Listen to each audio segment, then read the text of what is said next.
নয়াপল্টনে দলীয় কার্যালয়ের সামনে বর্ষবরণের এই অনুষ্ঠানের আয়োজন করে বাংলাদেশ জাতীয়তাবাদী সামাজিক সাংস্কৃতিক সংস্থা জাসাস।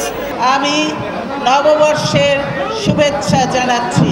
নতুন বছরে সবাইকে শুভেচ্ছা জানিয়ে বিএনপি চেয়ারপারসন বেগম খালেদা জিয়া বলেন, দেশের মানুষের স্বার্থ জলাঞ্জলি দিয়ে ভারতের সাথে বেশ কিছু চুক্তি ও সমঝোতা স্বাক্ষর করেছে সরকার। তিস্তার পানি বন্টন প্রসঙ্গে খালেদা জিয়া বলেন, দেশের মানুষ কারো করুণা নয়, ন্যায্য ভিক্ষা চায়। আমাদের যে পানির প্রাপ্য, সেই প্রাপ্য আমরা চাই। আমরা কারো কাছে দয়া চাচ্ছি না, কিন্তু আমরা আমাদের যতটুকু অধিকার, সেই অধিকারটুকু চাই। দেশ থেকে গুম, খুন, হত্যা, সন্ত্রাসী, জঙ্গি বিদায় করে দেশে প্রতিষ্ঠা করব আমরা শান্তি এবং সুশাসন। দেশে গণতন্ত্র অনুপস্থিত দাবি করে তিনি বলেন, দেশের মানুষের মুক্তির জন্য সংগ্রাম চালিয়ে যাবে বিএনপি।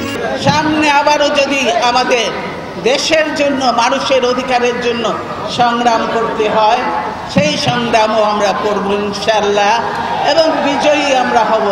বাংলাদেশ অনেক দূর এগিয়েছে, ৪৫ বছর বয়সে।